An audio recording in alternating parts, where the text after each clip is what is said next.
Hello, everyone, and welcome to the Man on the Mic podcast, hosted by Jeffrey Mann.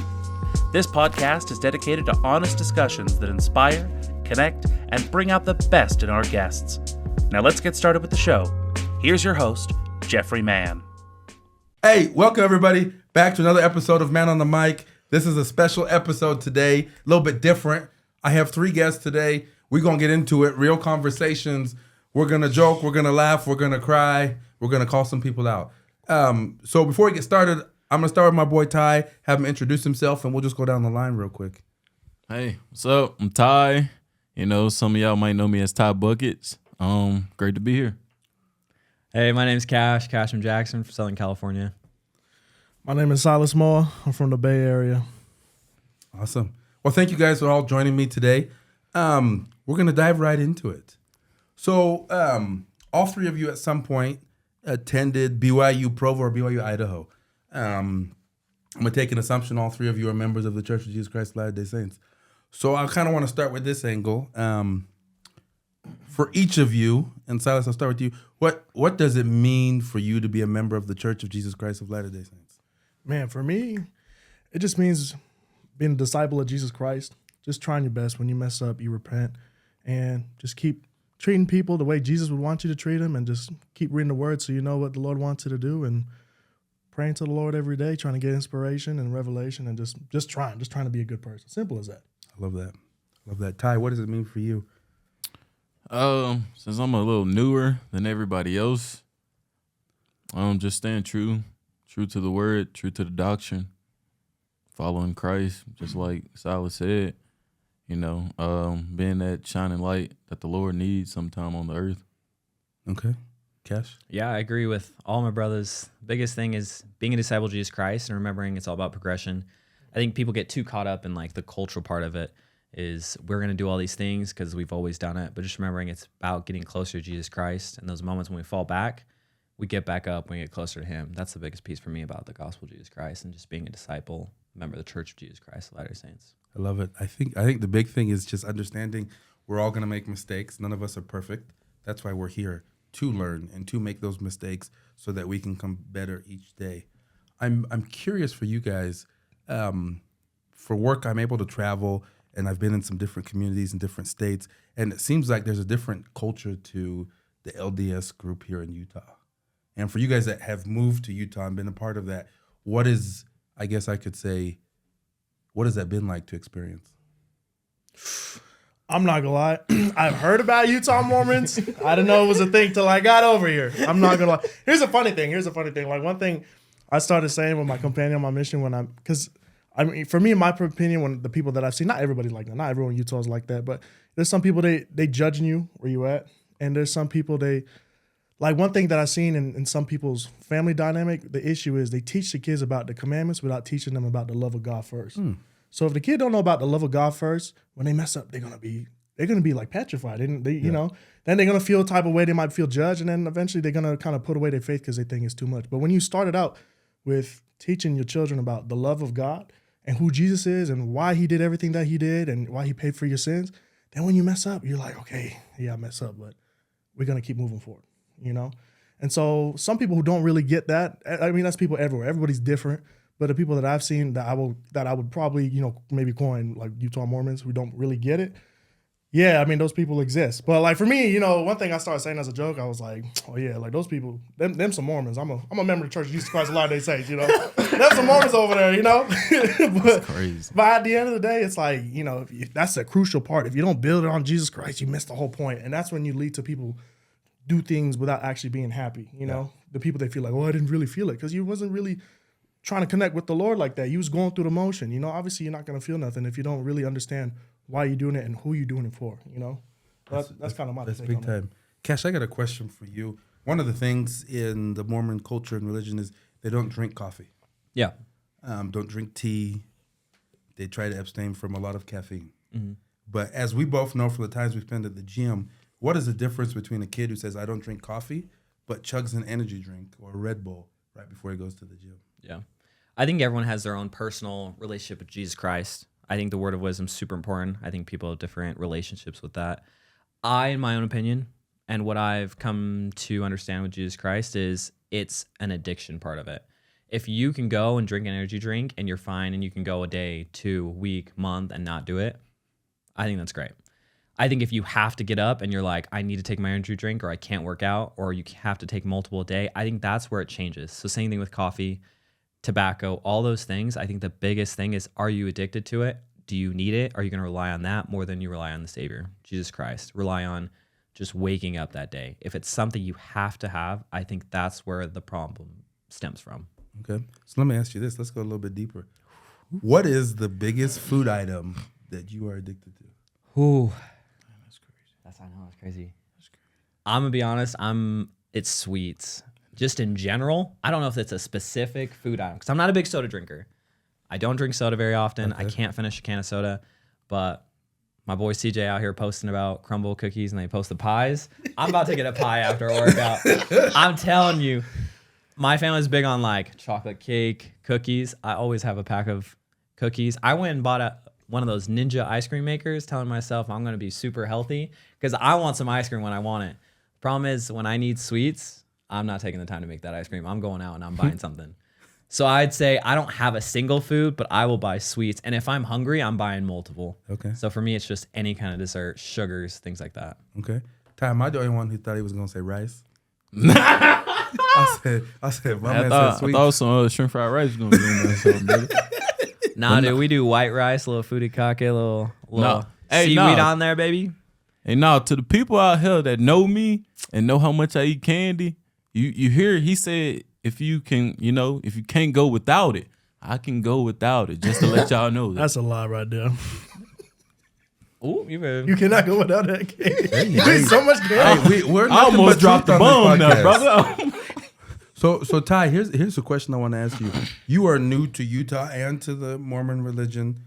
What is the most interesting thing that you've seen or experienced since moving to Utah? I mean, the biggest, well, it's really two things that stand out for me is the food and it's the dating aspect. Man, because dating in Utah it's crazy. They talk about polygamy, but hey, it's poly dating going on out here. And I ain't talking about no Polynesians. I'm talking about multiple people. Explain that. Let's go a little deeper on that. Man, look, I ain't gonna name drop, but they know who they are. There's been a couple times where, I go on a date and the chick just got off of one date. She going on a date with me. Me, I'm a Southern gentleman, so I'm still cool with paying, but I'm still gonna have that problem at the end of the day. But it's this one chick that I met, and I know she go on like 4 or 5 different dates with different dudes a week. Dang. That's what I'm saying, bro. Bro, you don't need coupons or anything. You That's just what I'm get free saying. meals, baby. That's what Funny these days, I want to know. She ain't buying groceries. Man, it's like an Oprah show, Like you get some, you get some, you get some.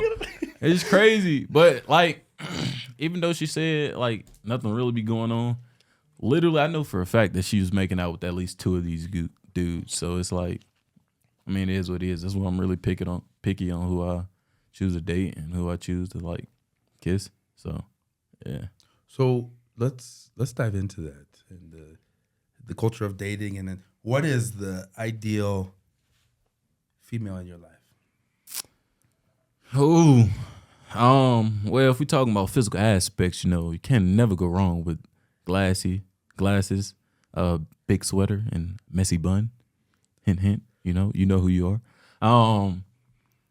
But nah, if she's true to herself and, she don't feel like she need other people to make her happy, that's the biggest thing for me, and religion, of course. So, she stay close to Jesus. That's all that matters to me. Whether she LDS or not really doesn't affect how I feel about a person. Okay. Cash, what about for you? Whew. I want someone that's athletic, someone that's going to make me better. I want her to have a relationship with Jesus Christ, but someone that's open. Like, I grew up in a family where not all of us were LDS, part of the Church of Jesus Christ, Latter Saints, or some of us didn't find religion in our family, or those who drifted. So I want someone that's going to be there and be a rock in the gospel, but also not judge those around. Like, my brother's gone through struggles. I want her to be there for him, knowing that he has a better path, but also like I still want her to love those around her. Yeah. That's gonna be a huge piece in me finding my future wife. Is you can be strong in the church, but it's not our place to judge. I want someone that's gonna be independent and that's gonna, like I said, just make me better. Okay. Man, I think number one for me is definitely like a woman of God, because that's really important. When it gets shaky, and someone hold on to God, like that's everything for me. Second, I'll definitely have to say someone who's like a lifetime learner. I don't care if you're not good at this, that, and the other, because I'm not good at a lot of things either. But we're gonna learn together. Yeah. And if you're open for that, that's perfect. Let's get it done. Someone who's kind, someone who's loving, and someone who treats people like the Savior would. That's beautiful to me. And then I think lastly, someone who's down for the cultures, and trying to accept my cultures, because I'm not just we grew up in America. That's America, cool. But like I'm also Persian and Tongan, so someone who wants to learn that and integrate that into the home. Because I'm trying to teach my children that, because I think heritage and learning where you come from, it is such an important thing to have, especially today. Yeah. Yeah. I think for me, and it's one of the things that in fact, I was just talking to my ex 2 nights ago. It's one of the things that we battled with was the social aspect of, I have my friend group and my social things. My problem was I was her only social aspect. So if I'm watching Super Bowl with the fellas, she wanted to be with me, and I'm like, this is a guy's night. I went out with a buddy, and the two of you know him. We went out to the Rose Bowl. Mm-hmm. The entire drive to California, we were on the phone. And then during the football game, she wanted a play-by-play update. And I'm like, girl, you watching the game. I'm here in person. Let me enjoy it. And so that's my big thing is, you can have your time together and go on dates and have a great time, but also I need my time for me to work on myself, for me to connect with myself, spend time with my friends, go to the gym. Go find your time, make friends, and do all of that. And so if there's not that balance of a social aspect, for me, that's a huge red flag. Yeah. I think for you guys, this is interesting, being for minorities. Is there, being here in Utah, do you find yourself feeling like, hey, I need to go date another minority? Or does that not matter to you guys? It don't really matter to me, I'm cool with dating somebody that's, black, but I'm also cool with, Snow Bunny. So Ty, so let me ask you that. Let's say you date a Snow Bunny or a Caucasian girl from Utah who's only ever grown up in Utah. Do you feel nervous or like she would be uncomfortable taking her back to the South and introducing her into that world and that culture?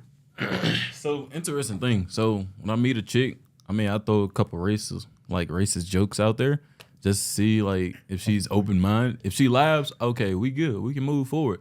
If she, like, awkwardly, like, moves after that, I'm like, you're not for me then. What if she laughs too much?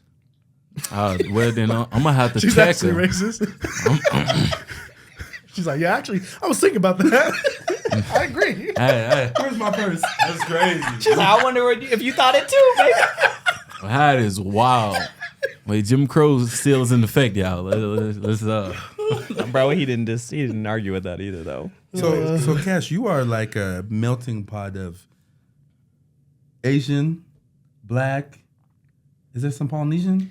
No, dude. If you can guess it right in the first try, I will buy anyone dinner. But no one ever gets it. So my mom is from Japan. She's Japanese American, so she's Italian, Irish, Japanese, and then my dad's just Black. My dad thinks he has some Native American in him. I don't believe in it, but those are the 3 races I am, or 4 that I have in me. So how do you balance those very different cultures? That's a deep question. Honestly, it can be hard. Like growing up, people expect you to be like, oh, he only eats like the racist stereotypical jokes. He really likes fried chicken. He likes fish. He likes all these things. I don't like raw fish. I'm sorry. Going to sushi places, it's a struggle because people hate it. My mom's upset about it. I will eat rice with every meal. I'm okay with that. Can't do the raw seafood stuff. Chicken, things like that. But culturally, it's super different. I don't know any other way, though.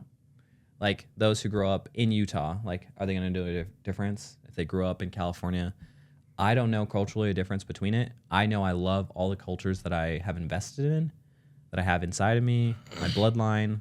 So I enjoy it. Couldn't tell you if it was different any other way.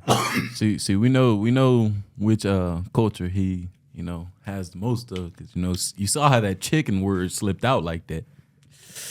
I'm just saying I'm whatever I need to be at the moment. I'll tell you that right now, baby. No, I like that. I think you do need to be, what is it, like a chameleon and Right. adapt to the surroundings. And I mean, even look at Utah. You can be in Utah County, you drive up to Salt Lake, it's a whole different world Yeah. up there. Then you drive down to Provo and you can hang out with some of the summer sales bros. Mm-hmm. And then you drive 5 minutes, you go with a bunch of the Polynesians and mix some kava, and it's a whole different conversation and feeling.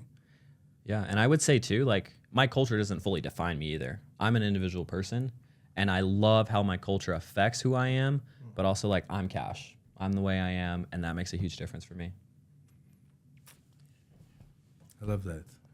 So, guys, I wanna kind of pivot the conversation a little bit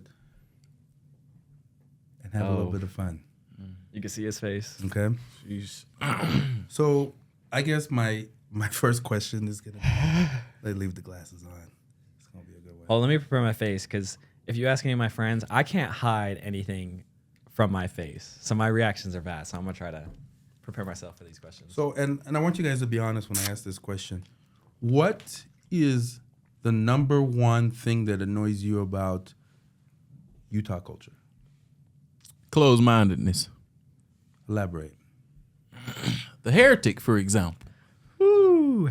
Yeah. What's The Heretic for those who haven't had a chance to see it? It's a movie about two sister missionaries that end up getting kidnapped and tested based on their faith and their beliefs. And, it's just like a statistic studies that the guy is running, but it's faith-based. But it's not only about, like, the Church of Jesus Christ of Latter-day Saints. He brings up many more religions. So it's a lot of people out there that's saying it's bashing, like, the church. But it's a lot of more people that's saying it's not really bashing. Does it show some stuff that probably not need to be shown? Yeah. But at the same time, though, it does talk about the other religions, like, being a Jew, for example, evangelistic. So it's just like that closed-minded. If you just think one-sided, I'm cool on you. We Yeah. can't be friends. How does someone, let's say, who is closed-minded or who has been stuck in a bubble and not been able to experience other cultures or people or religions, how do they break out of that? Just going on like adventures, like with me. If you're friends with me, it's no telling what we might do. We might. He knows, for example. We might be chilling one moment, next moment we might be chilling with dudes, might be chilling with chicks. Yeah. And like, yeah, just your willingness to be open to things, not just be like, oh no, I'm good on that because of my parents. Yeah. Or even your friend group, because some people, they stay the same just because they want to be in their little clique that they've been friends with since the 3rd grade. Like, that's cool. Keep your friends from, who you came up with. But, like, I would say definitely try to make more friends, and go travel the world. You know what I mean? I'm so blessed I came up in the Bay Area where we had people immigrating there, like, including my family, from all different kinds of countries and faiths. And you get to grow up going to school with these people and learn about their faiths, and you have respect for them, and it's cool. And learn about their cultures and heritage and jokes and this and the other. And it definitely shapes you as a person. And I think that's what, that's what the beauty of what the United States could be. Yeah. Is when we come on, we all share it. But if everyone come over here and you want to drop your culture out the door and try to be like everybody else, and, what kind of soup you're going to have when all the ingredients try to be carrots? It's not going to taste good. Yeah. You got to keep your flavor wherever you come from. some And spices. come share it. Like Yeah, that. it's going to be a good dish, So traveling too. Travel and making friends from different places. No, I love that. Cash, for you, what is your, I guess, number one thing that you dislike about Utah culture? It kind of goes with Ty. I would say it's the closed-mindedness mixed with, for me, I always just called it like the ignorance of it. Like if you grow up in a sheltered location, like that's all you know. So the thing is, like for me, yes, it bothers me. Like people just haven't experienced things. They haven't met new people. They haven't seen how the world can be and is. But at the same time, I have to remember myself, like, they don't know better. Yeah. So I get upset myself too by being mad about that. So it's like a weird dynamic. Like, I know they haven't received it. Like, I can reach out and show them like this is how the world is. Yeah. But some people honestly aren't ready for it. And I can't be upset about that. So that's on me. So culturally, why am I upset Yeah. about them not understanding it? Yeah. Like, if I would have grown up in specific areas like small towns, itty bitty towns, or just with certain parents, like maybe I'd be like that. Yeah. But I know for me, it's just them not understanding it. But going on top of that, like what Ty said, is them not wanting to learn and to grow and to experience, which is great because a mission forces you to do it.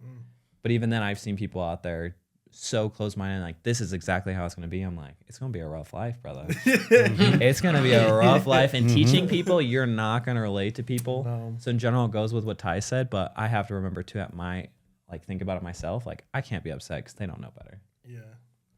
I think the biggest thing, it goes to control what you can control.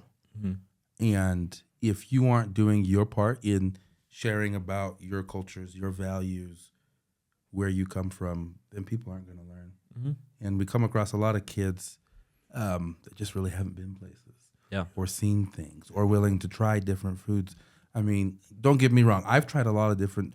I've eaten cat, I've eaten dog, I've eaten giant rat. But when I saw Ty with his jar of pig feet, as black as I may be, I will never scoop some pig feet out of a jar and eat it. The crazy part is I served in Alabama, and you can find pig feet just canned jars at the Piggly Wiggly. So I See? don't know why you're so stressed. See, that's what I'm saying. Kool-Aid pickles, pickled eggs, It's right pickled ne- pig feet. It's right next to the squirrel brains. You can get Come that on now. too. Piggly Wiggly. If you're from the South, you know what that is. And if you need to find directions too, you're not getting a GPS. It's take a right at the big oak tree, take a left by Aunt Sam's Oh, no. route. I will stick with my Provo mushy rice, no seasoning, boiled chicken. That's You great. said boiled He said chicken? unseasoned. He I said, don't know about oh, that. boiled I don't know chicken. about that. Okay, He said he put herbs on that. since we're talking about food, you guys. Oh no! Okay, I know this one of buddy. the craziest dating experience. I had a roommate who was dating a girl. I believe she was Haitian, and she wanted to cook him dinner. Okay. And so she put it in the crock pot, Okay. but she put the cord in the crock pot, then in the oven Wait. at 400 degrees. Oh no. And yeah, and that was the end of the crock pot. Probably. And that was the end of that relationship. So in going to that memory, I think for the three of you, what is your craziest dating experiences? Let's start with Cash. Yes, sir. Let's go.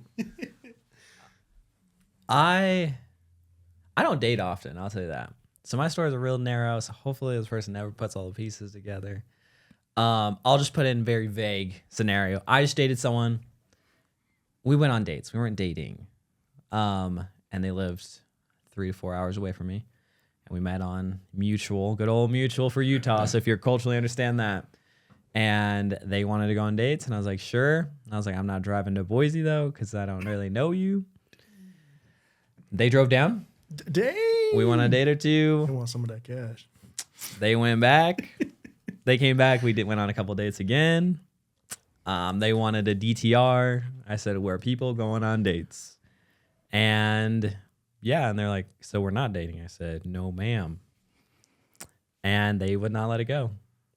And there's more to the story. It was a weird scenario. Month later, I think she got married. Dang. It was crazy too, and I had to help him because I worked for a retail store, and I had to help him. And she was still so nice to me, and I was like, "Girl, you married?" And 9 months later, they had a kid, and still saw them. Now, never mind. I'm not gonna ask. The kid didn't look like you, did it? Definitely not my kid. Okay, Definitely not my kid. just making sure. All right, Ty. Man. The craziest one so far? So this is how this is probably the beginning story of how me and Silas became friends. I was talking to this chick, she go to UVU. She probably gonna watch this video, but I don't really care. She's a douchebag. Oh, So, Dang. Oh, Ooh. Yeah. I some want you strong to words know there, bro. that I'm hurt behind it, dang. and I will never forget that. He's But still hurt. That's so intense long story vocabulary. long story short, she's into black guys, and I didn't know that. So so she was making herself sound so genuine. I should have knew something wrong because she thought Texas was a southern state. But long story short, like we went on a little brisk walk, you know, talked about life, talked about, you know, some features, and turns out she made out and wanted to do a lot more than other people in Utah wants to do. And she thought that the black guys would offer that to her, but I didn't offer that to her. But I come to find out, like, one of the people that I was cool with dated her and was on the verge of crossing that bridge, and then I ended up spending time with them, meeting Silas. But that's really the craziest story. That's probably the craziest story that I had so far.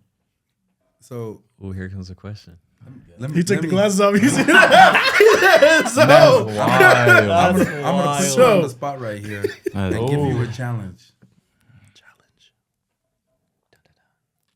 What would it take for you, live on the podcast here, to forgive this girl? For me to forgive her? I mean, she's forgiven, but it's just, will I look at her the same? No. Would I be willing to do things with her? Nah. So it's like a broken bridge, kind of. It's not forgotten. Yeah, It's forgiven, but not forgotten. Yeah, exactly. So like I use that as a staple if I'm like dating anybody. And like that's why anytime somebody says they're like from the South or from Texas, I always ask them like, hey, you consider Texas a southern state? Which the correct answer is half of Texas is a southern state. Not northern Texas, southern Texas, please. Southern. Like give me if you above Houston, It's a soft topic for But yeah, you're forgiven. You know, I would name drop you, but I feel like you're gonna DM me anyway after you see this. So you better than this, brother. You better. So here's my challenge to you. When we finish this podcast, I want you to send her a text, and all I want you to say is this: I'm sorry, I forgive you, and thank you for the lesson you taught me. Thanks for putting me with my good friend over her. you want me to say I'm sorry, brother? My Dukes, you already know how I feel about them two. That phrase right there already. I use my apology because, you know, as a man I was taught and I was built up by my father and my pawpaw. A man should never be sorry, so therefore you should never say I'm sorry. Just be apologetic. As long as you're apologetic, it means the world to people if you're sincere about it. So look, it's my apologies, but it's a life lesson, and I'm glad that you're the one that taught me that lesson. But isn't that the way you two connected? Facts. Like true, if I never went through that, I would have never met my boy. That's crazy. We drank kava together. Yes, sir. Been crazy. He had that on speed though. That is wild. What does the song teach you? He probably has that song for me. You know what? I should FaceTime and see if she That would be crazy. That's insane. FaceTime on the podcast is crazy. I accidentally called her before. And she answered right away. Chill out, bro. Chill out. Now you making me not want to see how call her, bro. You see how he didn't deny it? Go ahead. FaceTime. Huh? Let's get this apology live on the air. What? That's wild. I'll pray that you don't answer. She's gonna be like, "What do you mean? Hang up." This is gonna be a rough one for me to watch because I'm all about the forgive but not forget, and you don't talk to exes. So I don't know if I gotta watch a brother call her like that. Truth on the roof, brother. That's wild. I pray. Oh, he's doing it. That's crazy. Pray I that give she it don't. 3 rings. That's 2. 2. Oh yeah, is it? No, she'll text me like I'm in class. Yo. Well, hey, yo. So look, I'm on this podcast right now, and I just want to say that so it was some stuff that hurt me, but I do forgive. And thank you for the life lesson. So that's really everything I had to say though. And Texas is not a southern state, by the way. All right, for sure. I'll talk to you later though. I'll talk to you later. You know, That's crazy.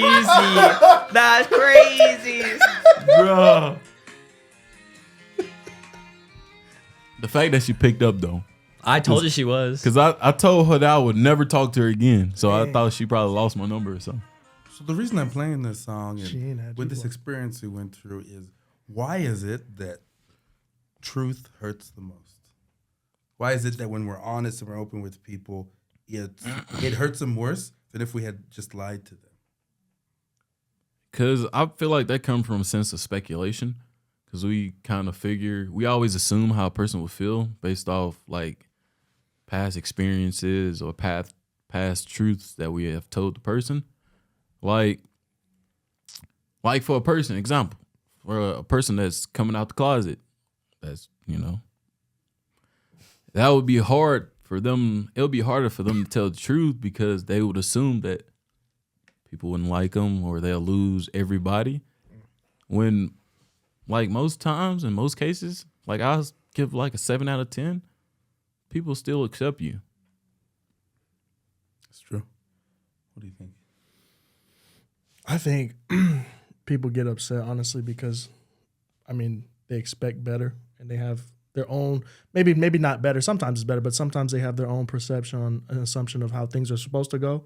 So when reality doesn't meet that expectation, whether it's a circumstance or a person doing or saying something, then that's when they get upset, if that kind of makes sense. One of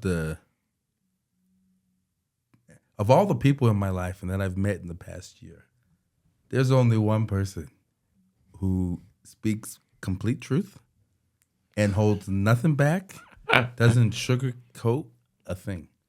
That's my man Cashier. So I'm curious to see what his thought on this is.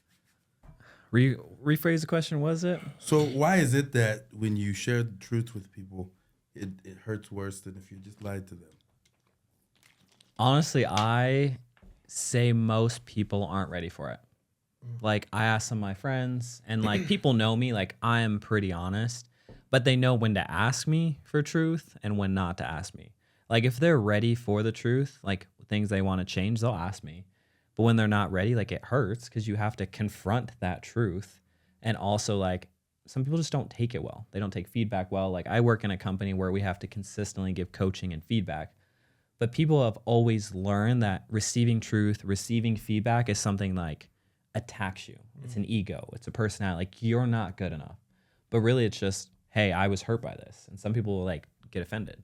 Hey, I was hurt by this. That's the truth. How can we be better? And I think it's just that they have to confront the truth, which makes it so much harder. No, I love that. No, thank you guys. I think it's something, and I think it's needed. I think you look at a relationship with a female, you look at a relationship with your friends. If your friends can't be truthful with you, I don't consider those your friends. Yep. If the girl you're dating can't be truthful with you, I don't think it's a healthy relationship. Because if you have people that will call you out when you are making mistakes or slipping up or say something offensive, then that means they actually care about you and they want you to be better. I was reading a study the other day, and it said one of the top qualities that a girl looks for in a guy is confidence. What do you guys think about that? Well, if you're looking for confidence, baby, looking in the right place. All right, let me chill out. But nah, confidence is a huge thing, though. That's why, that's something else I take into consideration when picking friends. Like me and Silas, for example, we can go out and be ourselves, and we can be confident because we're confident in our bodies and confident with our personalities. Now, if it's somebody that don't like our personality, we can always tell them kick rocks like we always do. So let me ask both of you then, what is the difference between being confident and being cocky? Oh, see, we can use basketball terms in that. Okay, tie buckets. Mr. Hooper over here. Being confident is KD for sure. Now, being cocky is Anthony Edwards for sure. So, cockiness can take you to a realm of unbelief. Yeah. Or like just like Lucifer. He was cocky with it. That was his demise. Man with a plan, baby. Yeah, see? And I mean, like confidence, Jesus had confidence. Jesus had confidence, but he wasn't cocky about it. He wasn't being like, what you mean? You ain't got nothing to drink? Let me turn this water to wine for you. Let me show you a couple things. No, he was chill. He was the chill guy. So yeah. Okay. I think difference is confidence. You still have room to grow. Cocky, you think you hit everything, you done, you check all the boxes. It's like a tree. Cocky tree.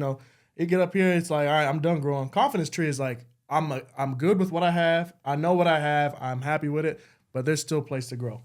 And so, that's just my opinion on the matter. Okay. I agree too. I think like my job, things I've done in general, like confidence is knowing that you can do the job, but being cocky, like you don't accept anyone else's feedback. You don't accept anyone else's idea. Being confident is I know what I'm doing the job, but you tell me what your ideas are. You tell me how I can apply it. I can take feedback from Jesus Christ when I pray, when I receive these trials, these hardships. Like I'm confident I can get through this.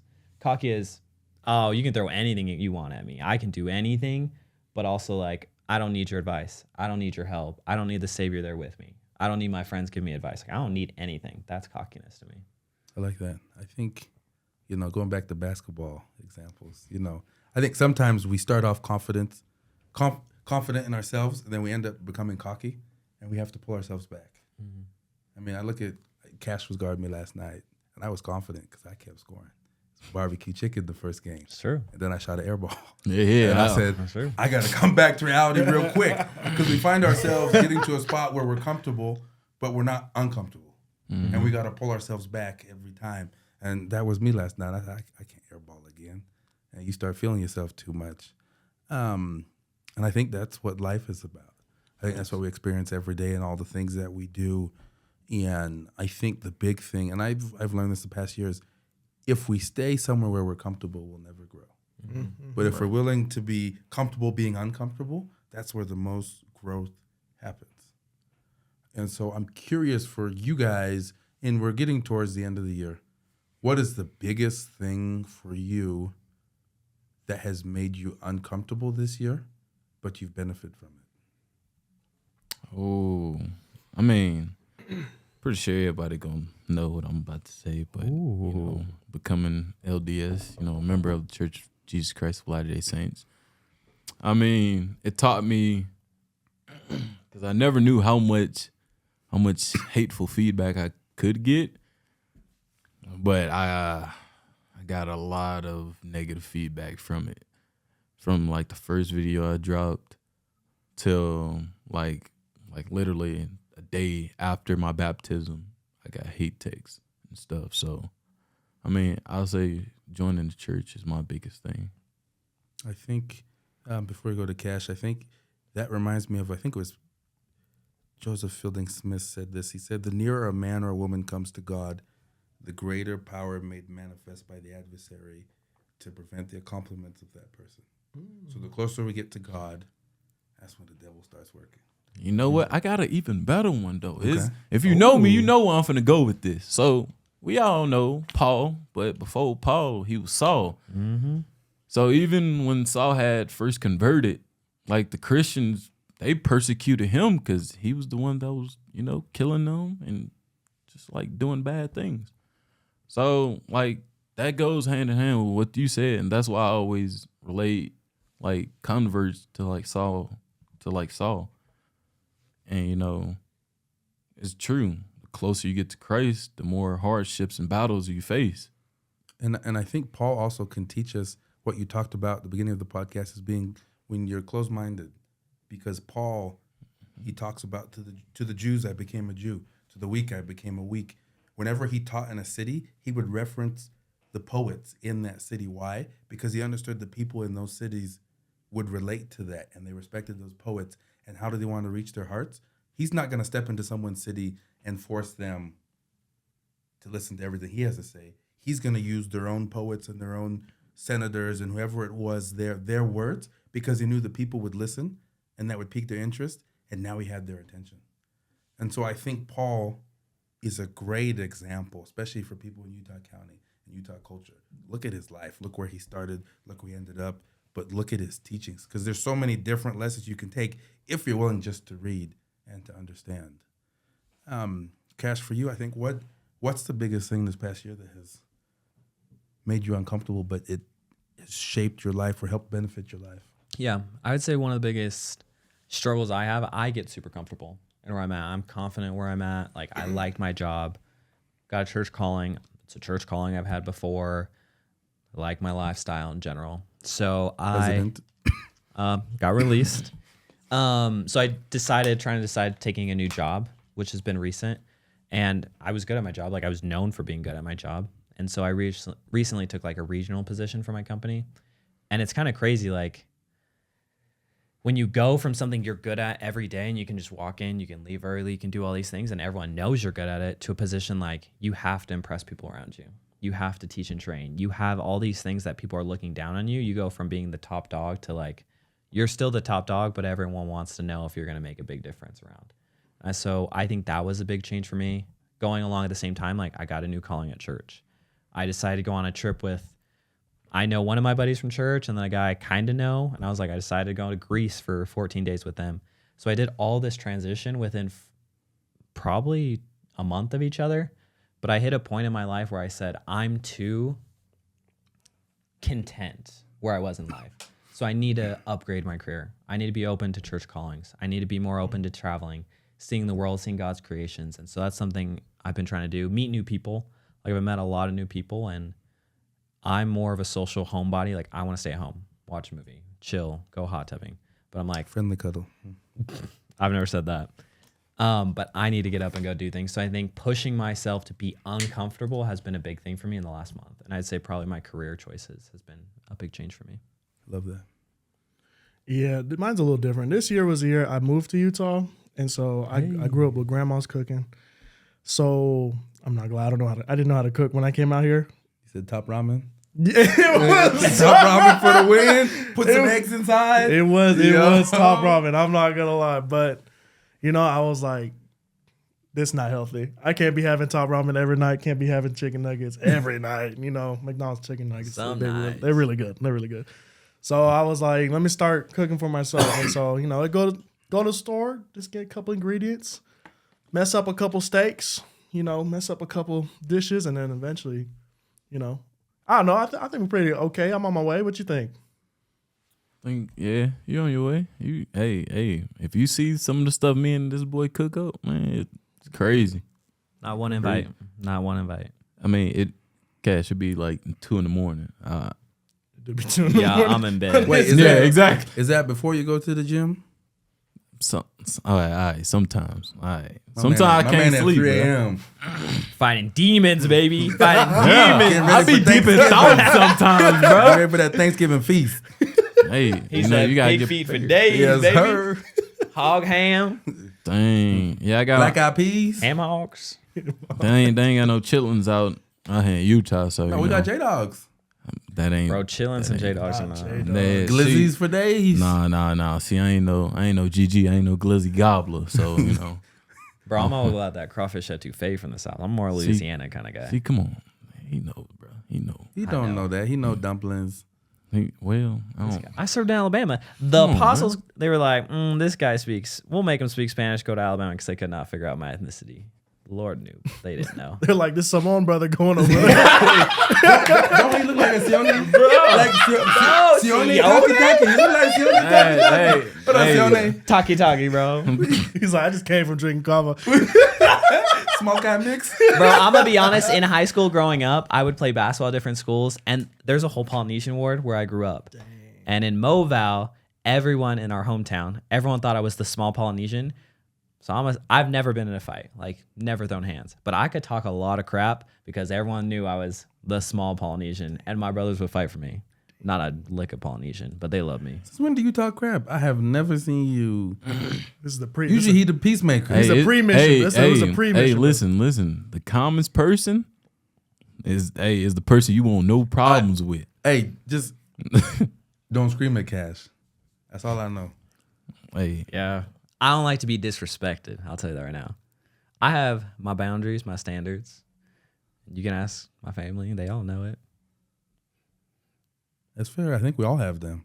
That's true. I think everyone here in this room, when they play basketball, become a whole different person. Why are you staring at me like I that, got brother? tired. Look, brother. When I'm on the court, I can be the calmest person, but I can also be that douchebag. Oh, we know. Hey, We know. You go from Kenneth Fareed to Pat Bev. hey man, I was, Bro, and if you start feeding them lies, be like, "Hey, this guy said this about you." hey, I'm getting Bro, that was straight- shady. Hey, I That got kid a almost straight took 3 hands. points. I got a confession to make. Oh, So- confession time! You So never we're- told him. So we're playing basketball. This one is night. crazy. And there's this white dude who was hooping decently, and we're sitting, and right before the game started, I said, "Hey, yo, Ty, hey, that kid says you suck at basketball. You're worse than him." Mind you, he told me he was gonna say this before it happened. I said, "Don't do that to the brother. No Don't do way. that to the brother." Ty didn't say a word. He just stood up and started cooking. He got knocked over. Don't help me up. Jump up. bro. run Because down I think other that's the day I court. dunked on. Oh, You was did. that? That's that day I caught that body. I That was thought he was crazy. gonna hit him. I was like, "Bro, we gonna let this kid die." But you know what's crazy, right? The position before he dunked, I gave him the best pass. Facts. Right at the rim. And my dude said, I didn't think you were going to get it there, Jeff. I didn't. Well, the funny thing is, I think you told the kid what you said, and he was like, "I never said that," but we never told Ty. No, we didn't tell Ty. We But let we Ty- told the That kid poor- what was said, That poor white kid. and he was nervous. He was Ty just was that ass angry. wild. Rest of the Nervous. night. That He Hey. said, poor "I white never kid, said man. that." I said, "You're not getting out of the hole." Hey, public apology. My bad, brother. The brother that I dunked on, my bad that you got was that? some of I'm that trying to action because I want to dunk on him. But Who the was it? I don't remember who it was. I feel like he never came back. All I know is kid- next time we that hoop, kid- Ty go and find a banana next to his shoes. And I'm going to pour whoever's guarding him. Who was that That's one? crazy. That kid never That's coming crazy. back. I'm just a spectator. He hung Bro, up I the ain't gonna sneakers. lie. He's not hooping no Because more. after I punched it, the dude, he literally told me, he's like, bro, I don't think I seen you dunk on nobody. I was like, yeah, because don't nobody piss me off. So- And he had no idea what was going on. I know. But no, because me, Cash, and Tyson, after I told you, we all looked Yeah, at we each all other. looked. That was And now- wild. We all said it before, and I was like, "Oh, he did." So wait. When I dunked on that kid, what was y'all thought? we all looked at each other. I said, this is a dumb, I shouldn't have done that. This was a dumb idea. I had to, Bro. as the peacemaker, I just had to make sure you didn't swing on the kid. Bro, because literally after I dunked on him, I was like, bro, my bad. I was like, I really wanted that other guy. And I pointed directly at the dude. They know who that he you did, told bro. me. They He not knew hooping no too. He Yeah, knew. bro. This I kid think was Cass like, "What is happened?" right there too, bro. I watched it. I was like, They're not hooping no more. They He's do, probably this they kid, do though. fly fishing now or something. Rock climbing. "Bro, he out here bowling." This is crazy. He bought the bowling shoes, baby. He said, "I know Ty won't bowl." Just pick a Bro, ball. little That's does it. he know. I get out there too. if you want some of them runs, hit us up. Facts. Come get that work. So, gentlemen, we've talked about a lot of stuff. I want to bring this all to a head. One of the things that I always ask people, and I started this on the last 2 podcasts, and we got a little bit of time, so I'll make this quick. I'm gonna open up the floor, and take a break from asking the questions, and allow you guys to ask me a question. It can be anything in the world. I tell people nothing's off limits. Yeah, we let it roll. So Tyler, let's start with you. He look ready. So, my dear brother, how do you think about the seductive side of the culture? Because there's ways that you can be like women can be seductive in the church actually, and I don't think people talk about this enough. So We talking about back scratches or what you talking about? back scratches, back I don't- rubs, I do not like back massages and scratches. stuff. I think for me it's simple. Is in any relationship, on any date, you need to set the expectations. Because if you don't set the expectations, then what standards are there? And if she's being seductive or wants to take it further than you are, you've said nothing to stop her from doing so. It's like one of my rules is we can watch TV in the living room, in the other living room, but we ain't watching TV in my room because I know that's where mistakes can happen. And so I have boundaries and safety nets. In fact, my ex, there was a night and there was a snowstorm coming. And I said, we can do dinner and then you driving home. She lived up in Salt Lake. But in her mind, she's like, well, if it's snowing, I could just sleep at your house. And I said, you could, but nothing good's going to happen. And so for me, it's about setting honest expectations. And if they don't value and respect those expectations or those boundaries, then that's not someone that you should be hanging out with. And so clear, open communication has to happen. And you can be sitting in church and she could be scratching your back. That's fine. But anything past that, you have to understand, are you okay with that? And if you are, okay. If you're not, speak up. If you're too afraid in someone you're in a relationship with or on a date with to speak openly, then why are you out with that person? You should easily be able to have a conversation. And if she can't respect you being open, bye. On to the next. We happen to live in a community and a culture where there are plenty of fish. So if that tuna ain't working, there's a salmon down. And for some people, there's a whale and a shark. It's whatever your preference may be. I don't know about no whale, brother. I'm more of a smaller fish type of brother. Seahorse. What's wrong with Shamu, baby? Yeah, what's wrong with Exactly. shit? Ooh. I mean, brother, you Free will. you know Free you, will. Free will. look, brother, we know you had your fair shares of Hey. We don't gotta go there. His Titanic's still flowing. He good? Yeah. How dare. I'm on Hi, the little Cash. Moana canoe. Go ahead. Any question in the world. Okay, I had a great discussion, or maybe we need a podcast about it one day.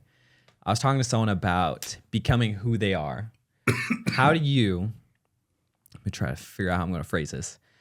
How do you continue to grow from what you want to be, but differentiate it from what people want you to be? If that makes sense. Because pressure-wise in Utah, they want you to be a specific thing. So here's what I'd say for you to make this short. And this is something that we could talk about forever. Yeah. But let's say I want to bake brownies.